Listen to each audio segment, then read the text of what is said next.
minute or so. We're only just on 12 o'clock, and we've got just over 30 people signed up. So let's give them some time to come into the session.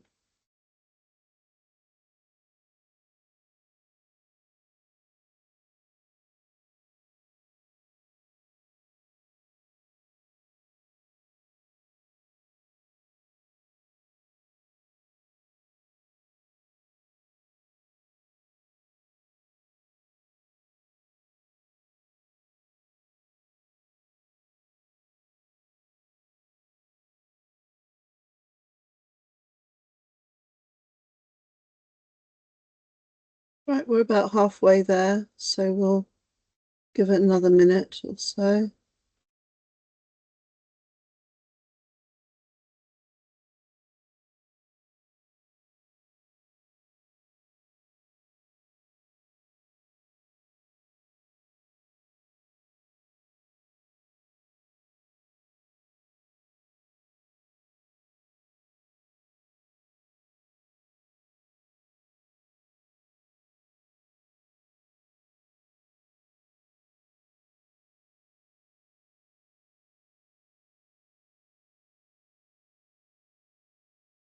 Okay, I think I shall probably make a start now. By the time I've gone through the introductions, maybe some more people will have jumped on the call.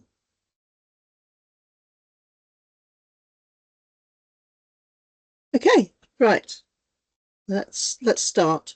So, good afternoon, everyone. I'm Jane Johnston, and I'm co-CEO of AphA.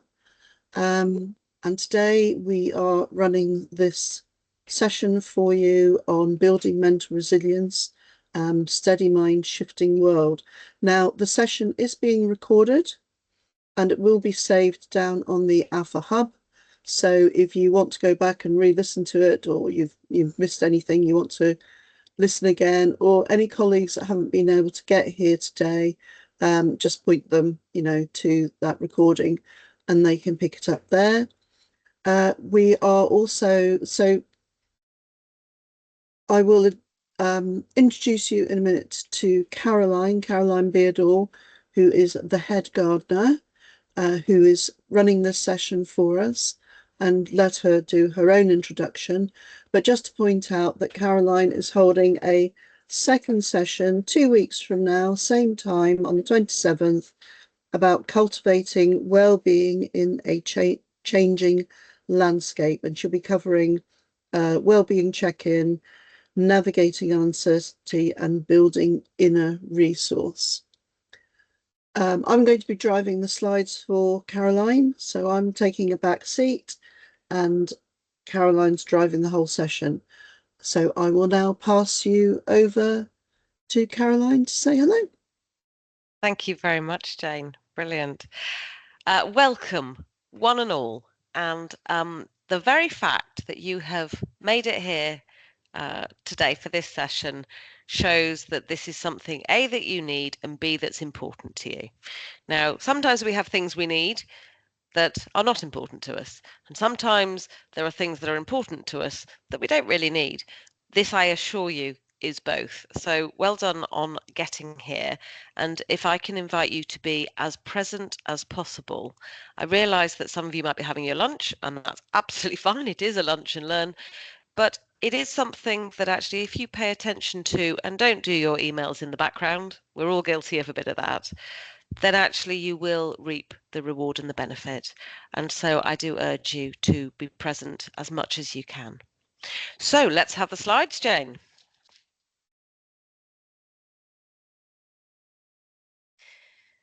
Okay. Can't see them yet. Here they come. Here they come. Here she's going to go on slideshow. Marvellous.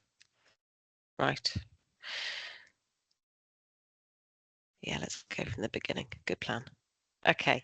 So this is called Steady Mind, Shifting World, Building Mental Resilience in Uncertain Times. And it is specifically written for you as part of the NHS in this sort of enormous change that we are all experiencing again, in terms of the whole speed and change as to what is happening, what structures there are, how much we're worried about our own jobs, our own lives, our own worlds.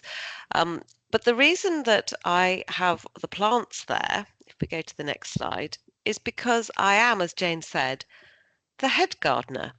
Now, if you want to scan the QR code, or I'm sure Jane will share these, so AphA will share these slides afterwards, then you can go to my website and have a look at the products and services that I develop.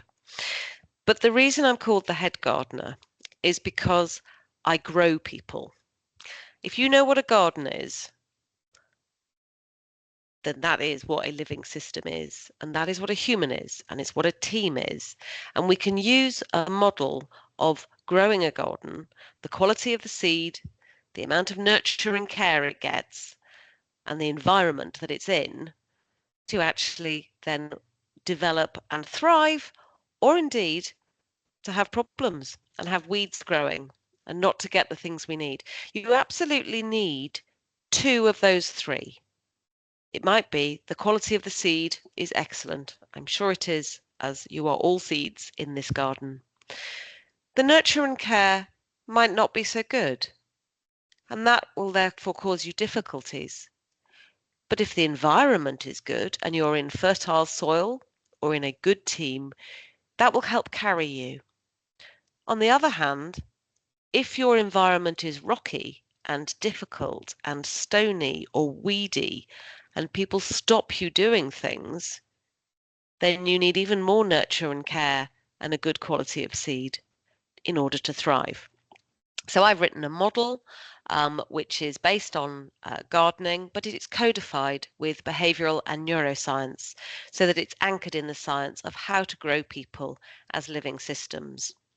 So I spent 30 years in the NHS. I did a lot of organisational development. I am a coach, and I've done all sorts of great jobs nationally, locally, in regions. And as you probably recognise, I'm in an organisation at the moment, which is part of the NHS. This is the sort of landscape that we recognise in acute providers.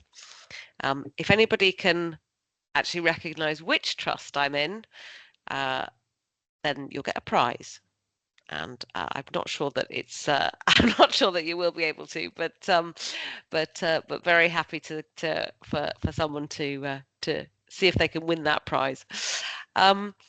So working in the NHS, I then did go and work for one of the big four global consultancies in people advisory. I was invited to do that, but what I found was actually my values to grow people. Could you just pop back? Thank you. My values to grow people wherever they need me to be weren't always the same as working with those requirements for financial gain. So I chose to step away and to set up on my own, and I have a fractional finance director and technical officer to grow products and services to go where they need to be. So that's who I am.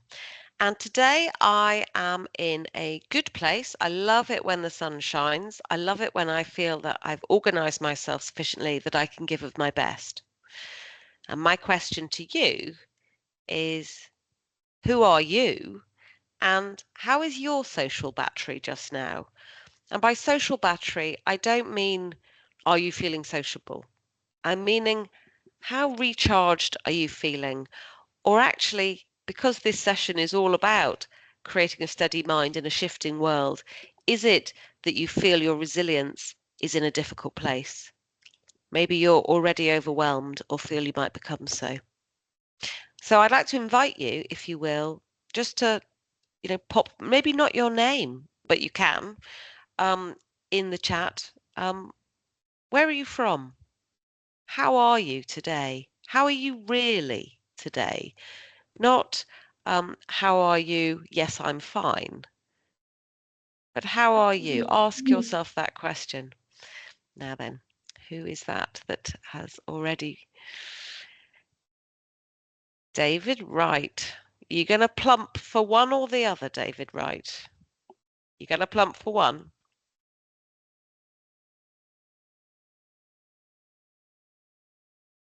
I'll go with Kings. You'll go with Kings. David Wright, if you would like to go onto my website and send me a note or find me on LinkedIn, I'll send you a copy of my book. Now, my book actually explains the model. Oh, Louise, too slow. My book actually explains the model of how to grow yourself. So I hope you find it useful. Thank you. And David, you are very welcome indeed. So congratulations. So how are you all? Buzzing, Paula, huh? Oh, how delightful. You see, now, interesting. You're buzzing because your son's getting married. And that actually makes things really exciting. It's got nothing to do with work, but it's about your life. And actually, we are always our life as well as our work, our home. I think it's brilliant. I didn't meet my husband till I was 38. I got married at 40. Best thing I've ever did. I've got people now getting all upset that Ogoho, uh, Ogoho, sorry, from the Christie. You did well as well. Well, maybe there'll be another prize later on. How are you feeling, guys? On a scale of 1 to 5, when 1 is absolutely in your boots, Paula, you're about to be a 6. Clearly with your fun and games, but Louise, yeah, sometimes work is the one that actually drains the battery.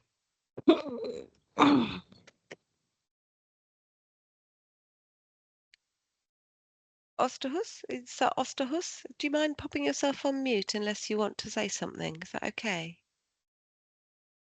I'm afraid I don't know whether that's your first name or your surname, so please forgive me.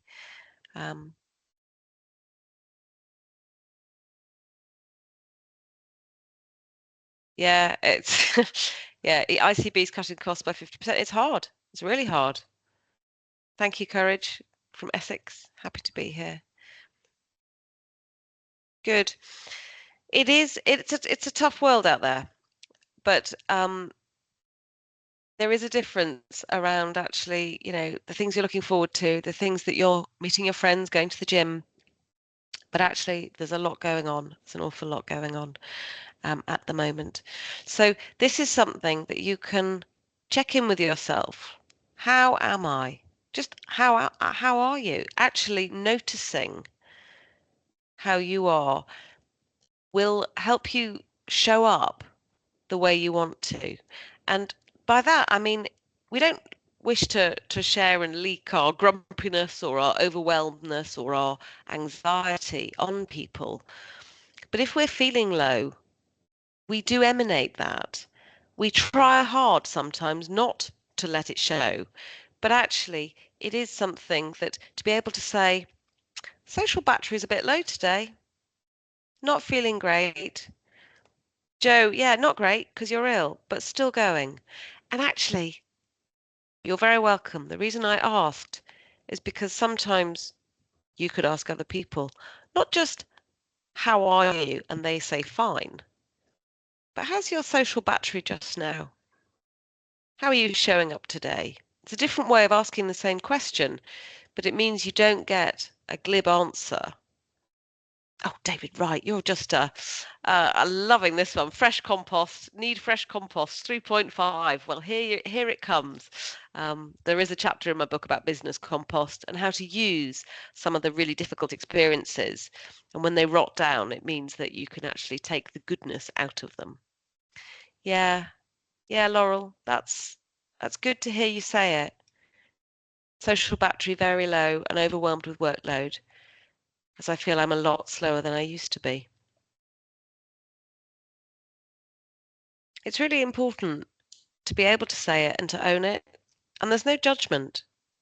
It's just a question of saying, can I meet you where you are, not where either you'd like to be or where you think you should be, but actually let's meet each other where we are. So it's a question to ask yourself and to share across the country. I love the fact that we are a community from the East Midlands, from the north of England, from London, from the southwest, from the southeast, from everywhere. And that is what this garden is. We've all come together to have a think about our resilience, take some tips and build that resilience in this shifting world, to steady your mind and to be able to then keep going. Now,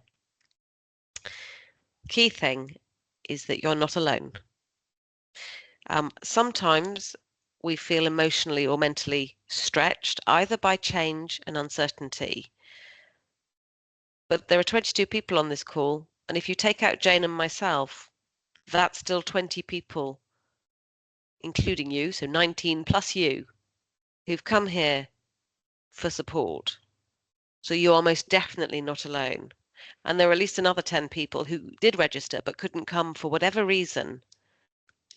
They want to be part of this as well. So you're definitely not alone. And we will look at some practical and science-backed ways to steady mentally and emotionally when everything feels up in the air. Okay, next slide, please. So this is the outline of the session. I've introduced me. I've heard a little bit about you through the chat. We need to walk through this path. The garden path takes us to understand what resilience is, look at the science behind it, look at the 3 pillars of resilience, and then try and actually have some everyday resilience practices, things we can put into practice right now at the end of this session, which I promise will finish at 5 to 1, if not before. So you will get to your 1 o'clock or wherever it is you need to go. There will be 5 to 1. This session will end so that you have time and space to not worry that we're going to run over. Okay, you're very welcome. Okay, it is important because it makes people anxious, doesn't it? It makes me anxious. So we can certainly acknowledge that let's not add to the anxiety. Let's try and help. And there will be a wrap up and a reflection. So next slide, please. So what is resilience? When we talk about resilience, we're not talking about enduring hard things. We're talking about adapting and learning and growing through them. So being resilient isn't about being unbreakable. It's about being bendable, like the bamboo in the wind, or like any plant in the garden.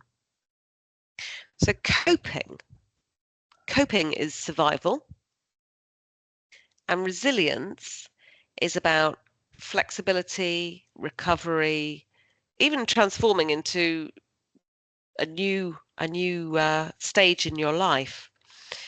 And during uncertainty, of which there is quite a lot about at the moment, resilience is one of our best internal resources.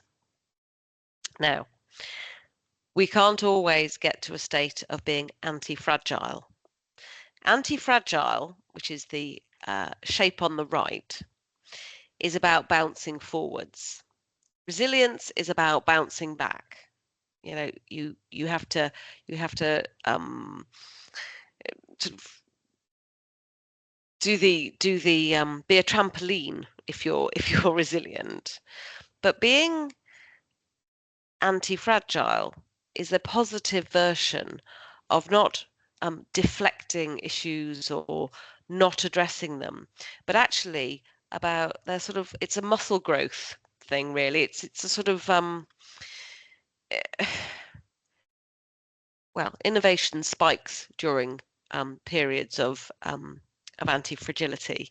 But you will see that most organizations are designed to be efficient and resilient, not anti-fragile. They don't pivot and change. If you pivot and go to a different part of the garden or undertake a different role, that is about being anti-fragile. Some people worry that by doing something else that is their normal path, that means that they will be seen as a failure on their normal path. It's not so. It's about choosing a different path and pivoting because the circumstances have changed. So resilience is absolutely being able to recover from, you get knocked down, you get back up. That's recovery.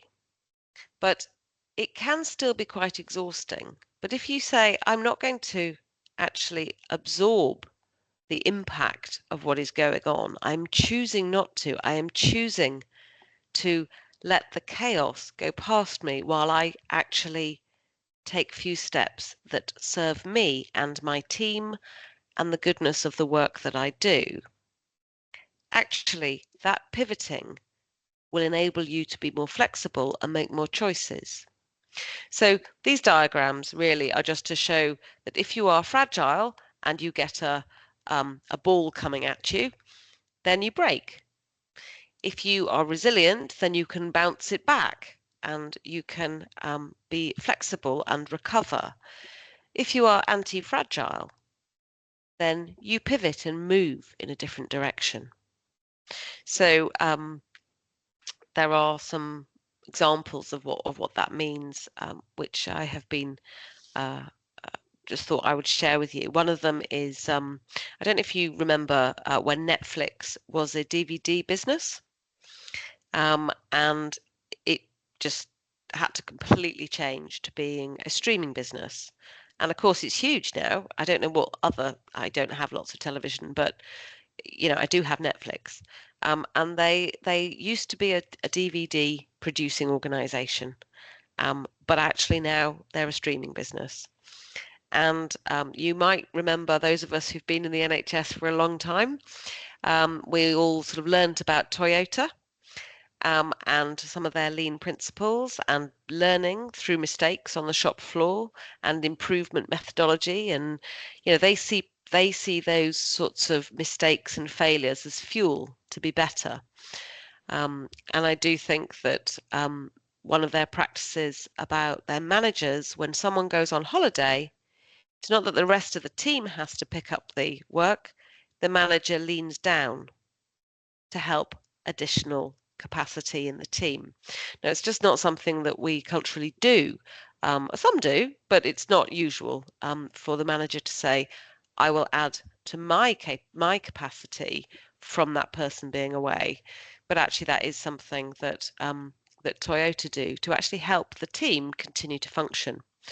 And the other one was Airbnb. I mean, they came about because of economic adversity, and the fact that the recession meant that it was a side hustle for people to rent out and make some money, which of course, as you know, we've probably all of us booked an Airbnb at one time or another. But this is something that is a method of not continuing to develop stress. It is about creating systems that learn from difficult environments. Go back to the quality of the seed, the nurture and care, and the environment you're in. Resilience and anti-fragility helps you to stretch, not snap. It helps you to pivot and actually go to a new place without actually carrying baggage that says, but I must stay exactly as I am. And actually changing what is going on gives you a lot of data in terms of then providing choices. So if we move to the next slide, the science behind it is in terms of our own selves, about why we react the way we do and why things are stressors, are something called the fight or flight response. Now, a number of us have heard of this, but possibly don't actually know how it comes about. And this is to do with our amygdala. This is to do with the part of our brain that fires up and activates the fight or flight or freeze response. And it's hardwired. It's in our brains. But the fabulous part of this is that our brains also have something called neuroplasticity, which means that we can train our minds to recognize the stimulus that makes us have the reaction, and therefore we can do something about it. So our minds become more adaptable. So you know what the fight or flight response is. It's when we become more uptight. We start breathing more quickly and more shallowly. We might begin to sweat. Our pancreas pumps out glucagon and less insulin, and our blood sugar levels rise. Things happen in our heart. That beating heart, that racing heart that you can sometimes feel. Your immune response is suppressed, which means you're more receptive to bugs, basically, or illnesses. And in your endocrine system, this actually pushes out adrenaline, noradrenaline, cortisol. Now, the interesting thing about this endocrine system is that the more we are in a particular state, the more of the stuff that we're producing continues to produce. The reason I've said that quite carefully is because it isn't just when you're in a stressful state, you produce more cortisol and more adrenaline and noradrenaline, but actually when you're in a really happy state and you have dopamine and oxytocin being released, that then releases more. So the more joy you get, the more joy you can get. The more stressed you are, the more you have, you're working at in a state of tension and difficulty, the more you perpetuate that. And this is why it's super important to train our brains through our neuroplasticity to actually be more adaptable and say, okay, it's true. The more joy you have, the more joy you can get. That actually it is when we choose our mindset, and this is the research by Carol Dweck, I'll come on to it in a second, that is when we become more resilient. So we have the fight and flight response in terms of why our brains respond to stress. And if we go to the next slide, we then actually have a way of having a growth mindset, which is the work of Carol Dweck, as I said, that people with a growth mindset actually see challenges as opportunities to learn. So opportunities to learn create your ability to be more resilient and indeed more anti-fragile because you pivot and you learn. So I'm taking two examples here which are not from our day job in terms of being in the NHS and in the anxiety of what about my job, but it's the same process. So some people find it very difficult to do public speaking. Some people just don't like it. They just find it makes them feel anxious just even thinking about it. But you can learn to speak in public. You can learn to enjoy speaking in public. Similarly to cooking. Some of you will be better cooks than others. Some of you will probably be able to manage beans on toast, and some of you will be chefs extraordinaire. And if we put ourselves in a line, there'll be people who say, I can only do this when I follow a recipe, or I can only do this with a few ingredients. But actually, the key to this is not, I must try harder, but I can only do this sort of public speaking or this sort of cooking at the moment. So I'm not very good at it yet. Every time I tell people I'm the head gardener, somebody somewhere says, oh, I'm always killing houseplants, or I don't like gardening. And my view is it's got nothing to do with that. It's to do with the fact that actually you are not equipped yet. And that is a mindset, that is a growth mindset that is open to possibility and triggers your neuroplasticity to enable you to then learn. Now, Louise has said she lets her husband be the chef. Interesting. Letting someone else do something doesn't mean you can't do it. It just means you choose not to. It's the same with stress. It's the same with anxiety in a work environment. You can choose to be part of the drama, or you can choose not to be. But if you're looking after you, we actually need to build some or create some building blocks of mental resilience to help us say, I can either engage in the anxiety and let it impact on me, or I can choose to do something else which will either deflect it or manage it. So those are the two science slides in terms of the growth mindset from Carol Dweck and the what is happening in the fight and flight mode. And sometimes it's just a question of understanding what the content is to then help us demystify it and be able to manage it. I certainly know that if somebody produces me the most delicious risotto, I'm no good at risotto, but that's because I didn't know you're supposed to stand next to the pan and keep stirring it for 20 odd minutes. So if you are that person that knows that that's the thing, then you create the lovely risotto. For me, I'll just say I'll get someone else to cook it because I don't want to do that. But I understand what it takes. I'm just not prepared to do it because I don't want to. And that's okay too. I love the fact that you're so interactive on the chat, by the way, people. This is really lovely. That actually it is. I like good recipes for lazy people. I think that's absolutely great.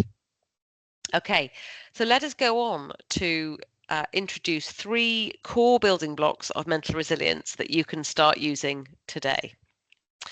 Okay, the first one is self-awareness. And this is something we called name it to tame it. Okay.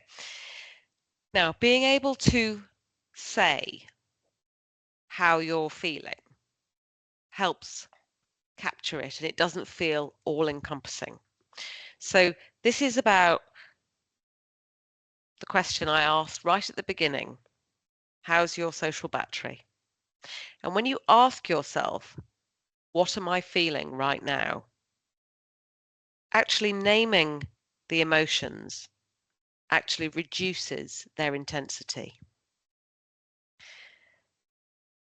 Now then, this is something that you may find you recognize when you left your last job, whatever that was. If this is your first job, obviously this won't work.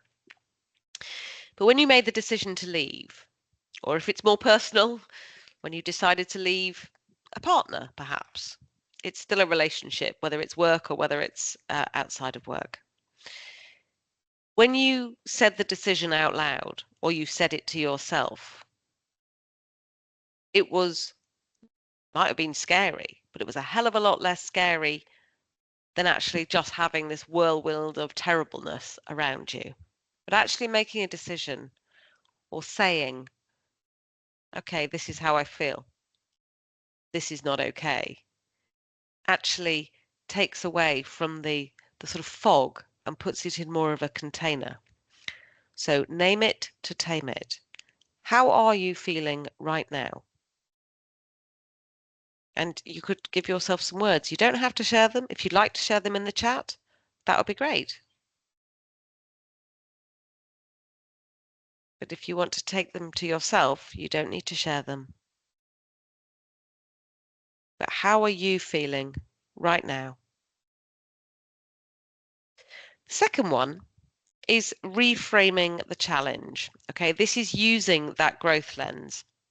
This is very pertinent to what is going on at the moment in terms of the ICB changes and what is going on with NHS England and so on, and all the different opportunities and constraints that are going on at the moment.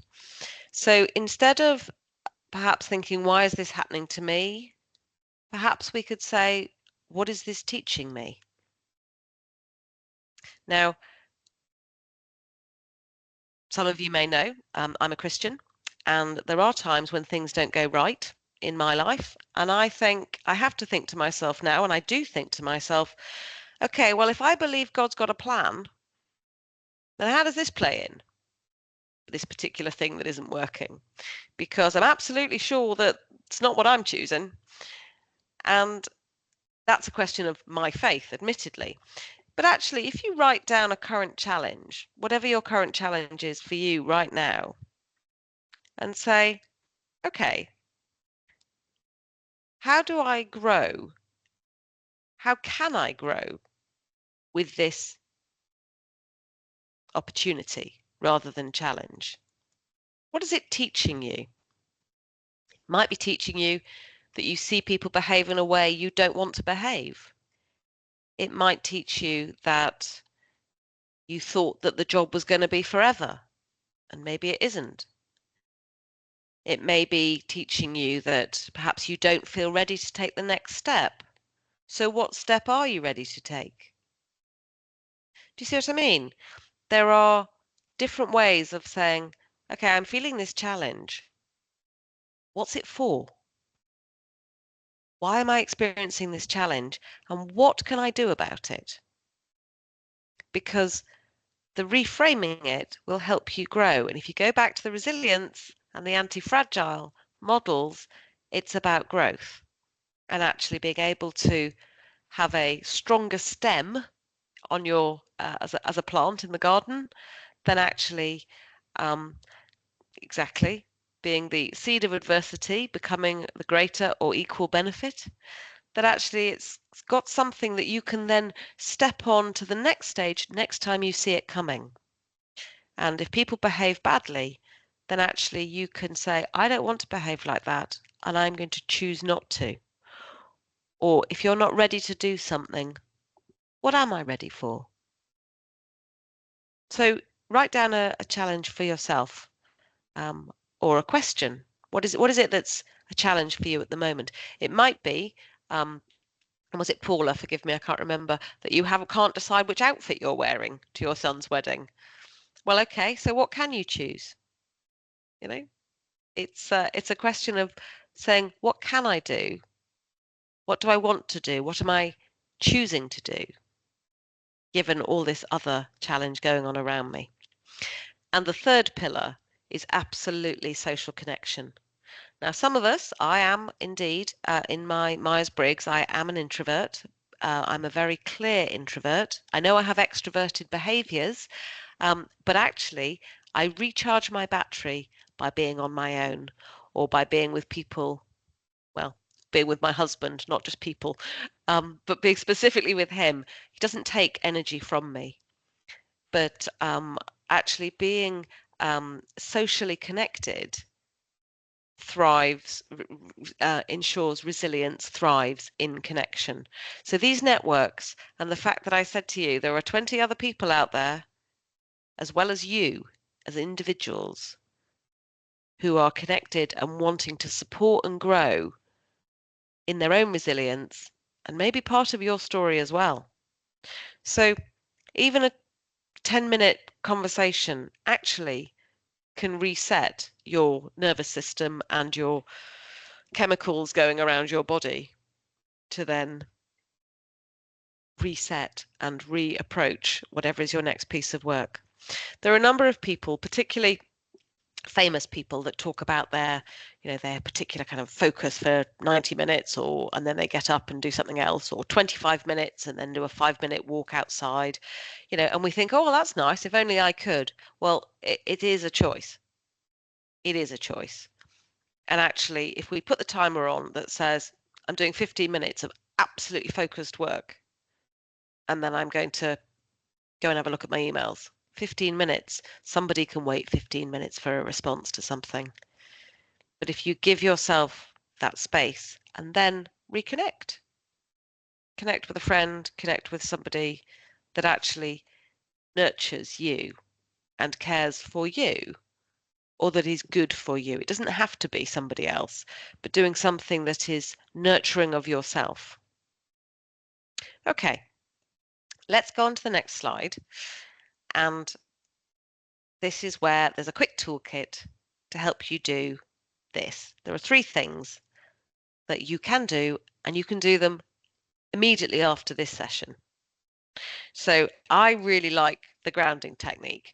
And this is something that people use. Actually, they use it for panic attacks, amongst other things, but to keep you resilient in terms of strengthening that muscle, if you like.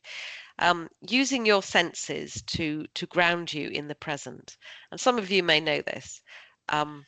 Name 5 things you can smell. Name 4 things you can see. Name 3 things that you can hear. Name 2 things that you can touch. And name 1 thing that you can taste. It doesn't matter which order you use your senses in. There are 5 senses. And if you name 5, 4, 3, 2, 1, then actually you will become much more present in the moment. You could do that before your next 1 o'clock session, actually. Using your senses, what are the 5 things I can hear? What are the 4 things I can see? What are the 3 things that I can smell? What are the 2 things that I can taste? And what is the 1 thing that I can touch? It's very quick, it's very easy. You can do it on the bus, you can do it on the tube, you can do it in the car, you can do it anywhere you like. But actually, just to recenter yourself in order to then get to the next event. The second one is these micro breaks through, sorry, I've put that at the end. The next one is mental rehearsal, which is actually about imagining and visualizing yourself handling stress with calm and control. Now, I hate to say this, but your brain doesn't always know the difference between what's real and what's imagined.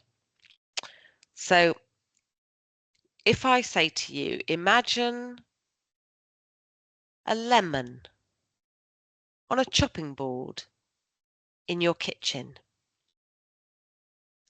Now, I want you to take a knife out of the drawer and cut the lemon in half. And when you've cut the lemon in half, I want you to get half of that lemon and pick it up and take a massive bite out of it.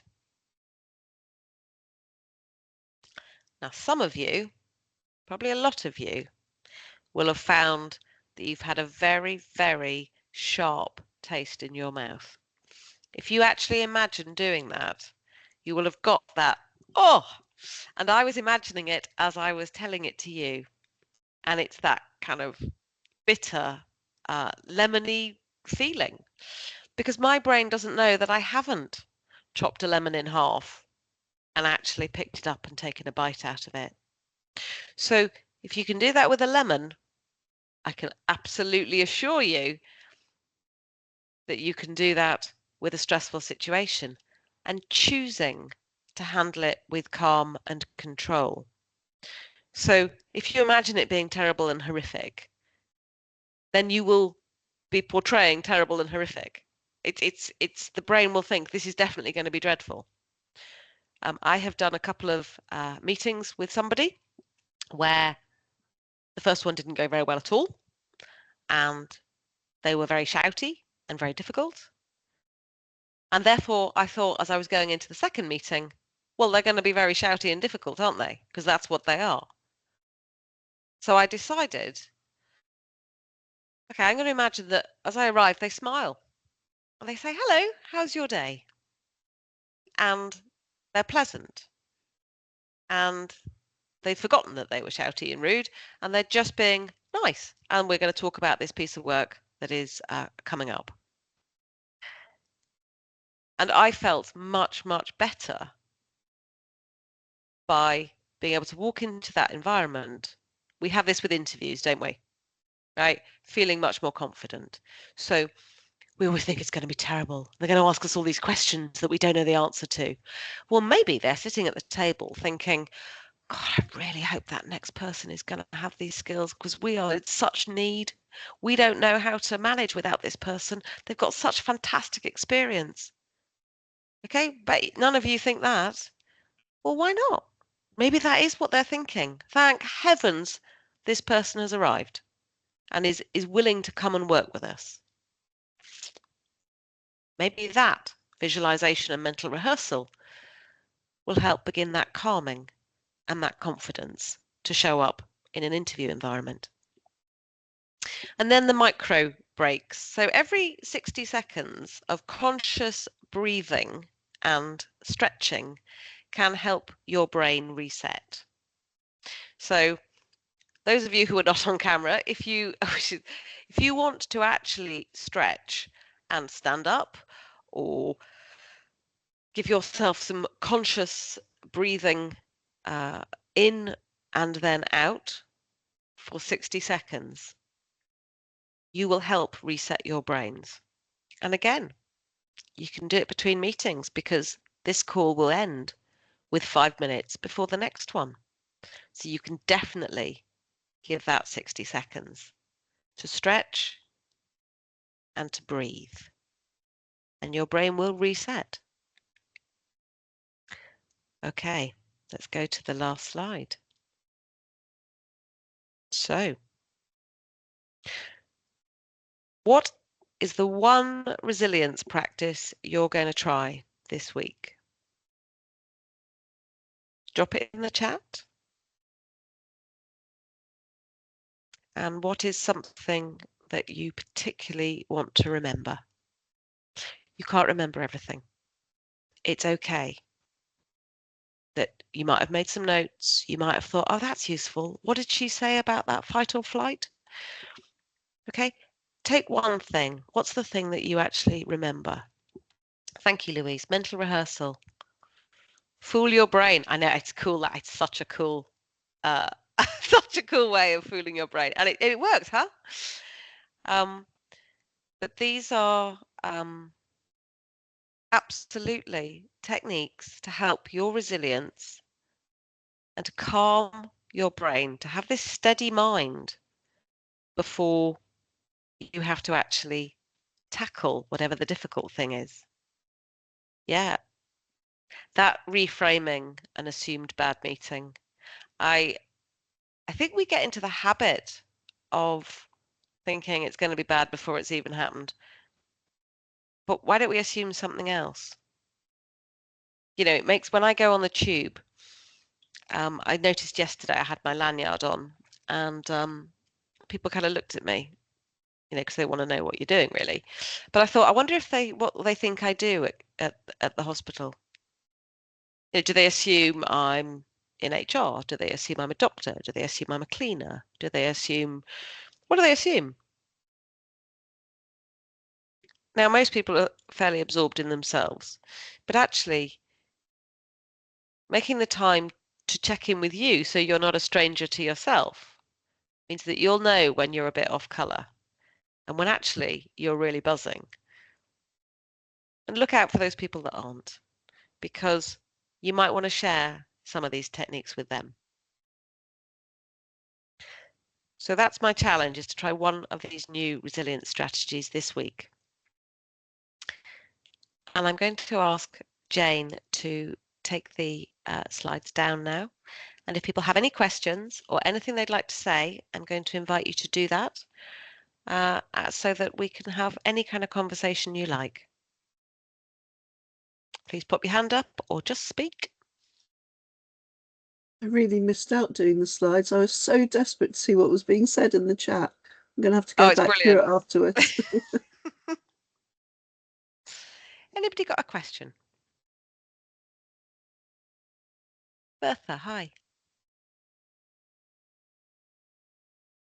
Hello, do you want to unmute and ask your question? Hello. Hi there. Yes, hi, Caroline. Thank you for doing this session, and thanks to AphA.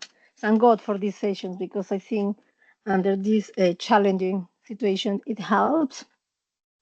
So, resilient for me, I think I have 2 points of view. One is resilient is from the personal perspective, and thanks for the toolkit, like the breathing, taking breaks. But what are your views on the organizational culture? Do you think the organizational culture impact resilient or foster resilience? I think it's different in different places. It may not foster resilience where you are.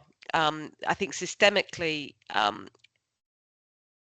the big changes of cutting the ICBs by 50%, and if you're in an ICB, no, I don't think that does help. But I think that actually that doesn't mean that individual teams aren't trying to help their team members be resilient. So I wouldn't want to be broad brush and say no, but I know that it isn't true that everywhere is yes.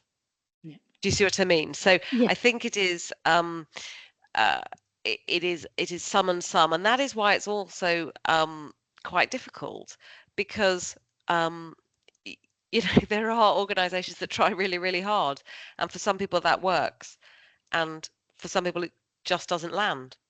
And there are some organizations that just don't have people, because it's a people business.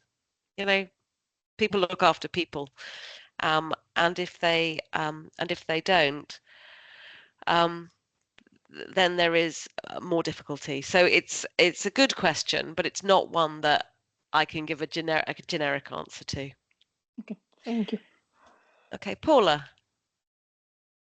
Hello, Caroline. I've been having a little argument with myself in my head, thinking about change, and I'm like, excellent. is change easier when you've had loads of change, like when you've been chucked change left, right, and centre, and you kind of adapt to it, or do you get kind of changed out and one more change and it's the straw that breaks the camel's back?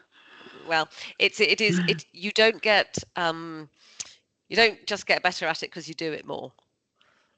I mean, that's just not, it's not like, I hate to say this, it's not like going for a run. If you do couch to 5K, which I did, and I'm doing again, then I get better at running. If you do change, and you do change badly every single time you do change badly, then it isn't going to get any better. You can have good change and you can have bad change. You can have a good experience and you can have a bad experience. But you can become more adaptable and flexible as to how you engage with it as an individual. You can work on your response to change so that you can see it coming, and therefore and you can become more experienced and then go, okay, is this the same as last time? Because if I do what I did last time, either that worked and that's great, or I didn't, so what might I do differently this time? So it's about doing the reflect back and then engage, rather than just, oh, here comes another one of those changes and another one and another one. It's interesting. It's not like chocolate. If you eat too much of it, you will be sick. You know what I mean? It's not like that. Okay, it's because you can reset your brain so often that it isn't a cumulative effect if you have got your adaptability and neuroplasticity at an experienced level. So it's not really the quantity, it's the quality. If you've had really bad change experiences forever, you may find that is costing you internally and is wearing you out. Sure. That doesn't mean this one's going to be the same, but we understand that previous experience is an indicator of future experience if you stay in the same environment. So quality of seed, nurture and care, environment that you're in are better indicators than just how often you've done it. Okay, I mean, happy to continue that conversation with me if you like. You can anyone can make a 30-minute free appointment with me to come and have a chat. Just go on the website and make an appointment when I'm free, and we can have a chat about anything you like. Thank Jane, you. You're very welcome. Jane, it is coming up to 5-1. Can I pass back to you? And You may. We will end it there. Thank you. Okay, thank you very much, Caroline. That was really interesting, actually. Take away a couple of those things for myself. As I said, this is being recorded and it will go on the AphA Hub. So any of your colleagues that weren't able to make it, point them in the right direction. I mean, it goes in the newsletters anyway. We tell people. And Caroline, you're back with us in 2 weeks' time to do your next session on cultivating well-being in a changing landscape or a challenging landscape. Could be as well, couldn't it? So yeah, thank you very much everyone for coming. I hope you got lots from it, and now you can go and do your grounding or whatever it is you want to do in the next 5 minutes. Take your stand up and breathe, and a few star jumps, I don't know, and yeah, see you next time. We'll see you soon. Thank you. Thank you. Right. Bye now. Bye. Bye.